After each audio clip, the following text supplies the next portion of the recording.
नमस्कार, मैं अनिमेष आनंद हूँ और हमारे यहाँ पूर्व भुक्ति प्रधान दादाजी अशोक दादा जिनका नाम है, ये हमारे यहाँ आए हुए हैं और बहुत ही इंटेलेक्चुअल हैं और बहुत ही अच्छी जानकारी देते हैं ये। तो अभी हम लोग चर्चा कर रहे थे कि समाज में कितना डॉगमा व्याप्त है। तो इसी से संबंधित जो है भगवान शिव और कृष्ण को लेकर उनसे संबंधित बहुत सारे समाज में डॉगमा फैला हुआ है। तो कुछ जो है भगवान शिव के बारे में बातें हैं और कुछ भगवान कृष्ण के बारे में। तो उससे संबंधित जो डॉगमा फैला हुआ है और सच्चाई क्या है, इसके बारे में हमारे अशोक दादा जी बताएंगे। अशोक दादा जी नमस्कार जी, प्रणाम। शुरू करिए। भगवान शिव के बारे में बहुत ऐसी चीज़ें हैं जो कि समाज के लोग नहीं जानते हैं। बहुत दिग्भ्रमित हैं उनके बारे में कि भगवान शिव कब आए, उनके माता पिता क्या हैं, कौन हैं, कैसे हैं, किस परिस्थितियों में मतलब वो रहे, समाज को कि वो क्या दिए। वो मतलब उस साइड से हटकर लोग उनको दूसरे साइड से देखने लगे। तो आज से करीब करीब 7,000 वर्ष पहले भगवान सदाशिव का इस धरती पर मानव के रूप में आविर्भाव हुआ। चूँकि वो परम पुरुष परम ब्रह्म है, लेकिन मानव के रूप में इस धरती पर भारत भूमि पर आए और उन्होंने उस समय की समाज व्यवस्था बहुत जैसी थी उसके हिसाब से भगवान शिव ने समाज को अपनी बातें बताई है। शिवोक्ति में भी बहुत बातें बताई है। और उस समय भी जातिगत व्यवस्था थी जिसके अनुसार भगवान शिव को 3 रेशियो में शादी करनी पड़ी। अच्छा, 3 रेशियो में भगवान शिव को शादी पड़ी। रेशियो में मतलब रेशियो में जाति में, हाँ। तो उस समय भी जाति व्यवस्था, जातिगत व्यवस्थाएं थी।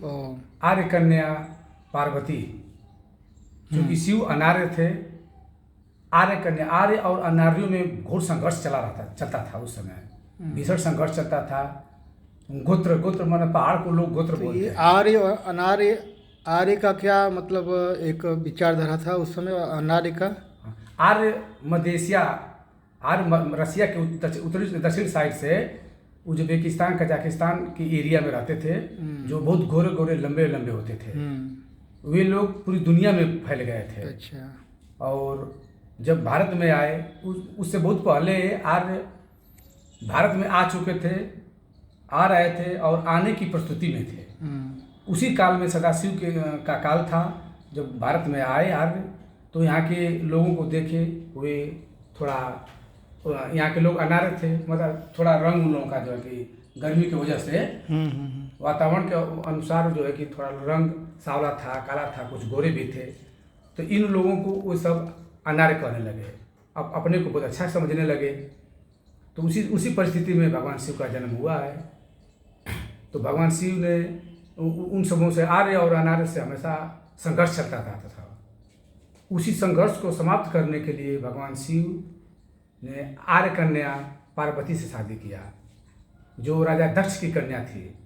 हिमालय पर्वत के आसपास रहते थे लोग। भगवान शिव भी उसी के एरिया में रहते थे, कैलाश पर्वत पर। तो आर्य कन्या पार्वती जो है कि भगवान शिव को भी मानती थी। शादी हो गई और राजा दक्ष जो पार्वती की जो पिता थे, वो इस संबंध को नहीं स्वीकार करते थे कि भगवान शिव से मेरी लड़की की शादी हो। लेकिन शादी हो गई और वो बहुत घोर विरोधी हो गए नारियों के प्रति। तो शिव वर्जित यज्ञ किया। राजा दक्ष उस समय शिव वर्जित यज्ञ किए, भगवान शिव को आमंत्रित नहीं किया गया। पार्वती जो है उस यज्ञ में गई थी, भगवान शिव ने मना किया कि नहीं तुम मत जाओ। तो जब गई वहाँ पर तो शिव को बहुत अनाप शनाप बोला गया।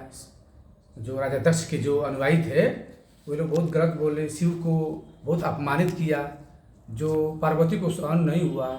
और पार्वती जो है कि उसी चिताग्नि में, हवन की जो चिताग्नि थी उसी में जलकर भस्म हो गई। तो जब भगवान शिव को पता चला तो यहाँ से लोग शिव के जो गढ़ थे, शिव के जो अनुयायी थे, वो सब लोग गए तो उस यज्ञ को तहस नहस कर दिया। उसी के बाद आर्य और अनार्यों का जो संघर्ष था वो समाप्त हो गया। शिव को लोग समझने लगे कि शिव कौन है, क्या है। दूसरी थी मंगोल कन्या पीतवर्णा। मंगोल चाइना के उत्तरी साइड में मंगोलिया देश है, वहाँ के रहने वाली पीतवर्णा गंगा एक स्त्री थी जिस भगवान शिव ने दूसरी शादी की। उसके बाद भगवान शिव ने तीसरी शादी अनार्य कन्या काली से की। इस प्रकार से भगवान शिव की 3 शादियाँ थी, 3 रेशियो में। उस व्यवस्था को समाप्त करने के लिए गंगा काली, उस जातिगत व्यवस्था को समाप्त करने के लिए भगवान शिव ने 3 रेशियो में शादी की। अब पार्वती से काल भैरव पैदा हुए, काली से भैरवी और गंगा से कार्तिकेय पैदा हुए। चूँकि भैरव और भैरवी भगवान शिव के आदेश के अनुसार काम करते थे। भगवान शिव ने तंत्र विद्या, ये जो गणेश का जो कॉन्सेप्ट है, ये डॉगमा है पूरा, जो गणेश की सूंड लगा दी गई। गणेश का जो है, वहाँ के उस समय के लोग नहीं समझ पाए कि श्री गणेश जो गणेश हैं, गणेश की पूजा हो रही है। तो बोला गया है हर जगह, बहुत पुराणों में, किताबों में बोला गया है कि भगवान शिव के पार्वती से पैदा हैं गणेश। लेकिन ऐसी किंवदंती नहीं है, ऐसी बातें नहीं है। भगवान शिव से दसों हजार वर्ष पहले गणेश की आइडिया आई है समाज में, जो कि भगवान शिव से भी पहले, शिव से 10,000 वर्ष पहले गणेश की आइडिया आई है मनुष्य के रूप में। वो क्यों आई है उसका भी एक कारण है।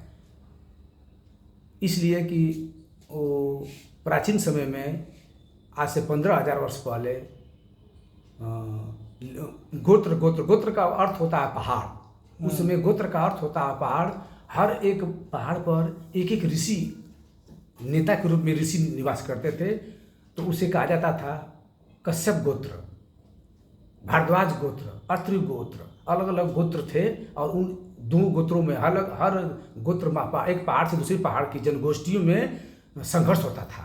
संघर्ष का मतलब लड़ाई झगड़ा होता था, मारपीट होता था। और उसमें उसके जो लड़की है, लड़की को शादी करना होता था तो उसको मारा जाता था, सर फूटता था। तो तब उसको सिंदूर के रूप में उसको लगाया जाता था। उसके बाद जो है कि उसको हरा कर अपने गोत्र में लेकर आता था, अपने पहाड़ पर लेकर लोग आते थे जीत कर। तब उस समय भी बहुत व्यवस्थाएं थी। जब उसको जीत कर लेकर आते थे लोग तो हाथ में कड़ा बांधा जाता था, पैर में बंधक बनाकर लेकर आते थे लोग। अच्छा, ये जो कहा जाता है कि शिव के सर से गंगा जो है निकली हैं, तो ये क्या, ये भी तो डॉगमा है ना? हाँ, इसके पीछे भी बहुत बातें हैं, लोग समझ नहीं पाए। इसके पीछे हकीकत सत्य यह है कि भगवान शिव की जो पत्नी गंगा थी, उनके पुत्र का नाम था कार्तिकेय। चूँकि भगवान शिव की पत्नी, जो पहली पत्नी थी पार्वती, उनके लड़के थे भैरव और काली की लड़की थी भैरवी। ये दोनों तंत्र साधना करते थे। भगवान शिव शमशान में लेकर जाते थे, अमावस्या की रात्रि को तंत्र साधना देते थे। तंत्र की विद्या वो लोग सीख गए थे, वो ध्यान करते थे। उसके बाद कार्तिकेय जो गंगा की लड़के थे, वे अड़भंगी टाइप के थे, विलासी टाइप के थे, वो साधना नहीं सीखे। वो भगवान शिव की बताए हुए रास्ते पर नहीं चलते थे, गलत रास्ते पर चलते थे। तो उससे माँ गंगा को बहुत कष्ट होता था कि मेरा लड़का सही नहीं है, गलत रास्ते पर चल रहा है, वो इन गलत लड़कों के संपर्क में पड़ गया है, वो खराब हो रहा है, मुझे बहुत कष्ट है। तो गंगा बहुत उदास रहती थी, हमेशा उदास रहती थी। तो भगवान शिव कहे कि भाई गंगा बहुत उदास रहती है। तो इसी के उपलक्ष्य में भगवान शिव जो है कि कहीं भी जाते थे तो गंगा को साथ में लेकर चलते थे, हमेशा कहीं भी जाते थे किसी सेंटिमेंट से। हाँ, गंगा भाई वो दुखी रहती हैं अपने बच्चे को, उनको खुश रखने के लिए गंगा को हमेशा अपने साथ लिए चलते थे। उनके गण भी साथ में चलते थे, उनके शिष्य अनुयायी भी, बाबा भोले कृष्ण शिव के जो अनुयायी थे वो भी साथ में चलते थे। तो साथ में चलने के कारण उनके जो अनुयायी थे वो हमेशा ये कहने लगे कि अरे भगवान शिव जो है कि गंगा को मानो सर पर चढ़ा लिए हैं, साथ में लेकर चल रहे हैं, गंगा जी को सर पर बैठाए हुए हैं। कालांतर में समय बीतने के बाद, हजारों 2000 वर्ष के बाद, भगवान शिव के इस धरती के चले जाने के बाद, 1000-2000 वर्ष के बाद यह किंवदंती, यह कहानी एक बन गई कि भगवान शिव गंगा को सर पर बैठाए हैं। गंगा को सर पर रखे अर्थ हुए हैं। का अनर्थ हो जाता है। एक डागमा हो गया, एक अंधविश्वास हो गया। चूंकि गंगा एक नदी थी, जो गंगा बह रही है, वह एक मनुष्य के जट्टे में कैसे रह सकती है। गंगा चूंकि वो एक स्त्री थी, उसकी स्त्री के एक पुत्र कार्तिकेय थे, उसको खुश रखने के लिए भगवान शिव उसको साथ में लेकर चलते थे। इसी वजह से वह एक अंधविश्वास, वह एक मतलब गलत कहानी बन गई कि भगवान शिव के जट्टे में गंगा निवास करती है, जो कि ब्रह्मा के कमंडल से निकली है, विष्णु की डॉगमा है। ये सब डॉगमा ये अंधविश्वास है, ये हकीकत सत्य उनको वो थोड़ा सा ज़्यादा मानते थे, क्योंकि वो मानने के प्रति भी उसका कारण है कि वो दुखी रहती थी अपने बच्चे को लेके। ये बात है।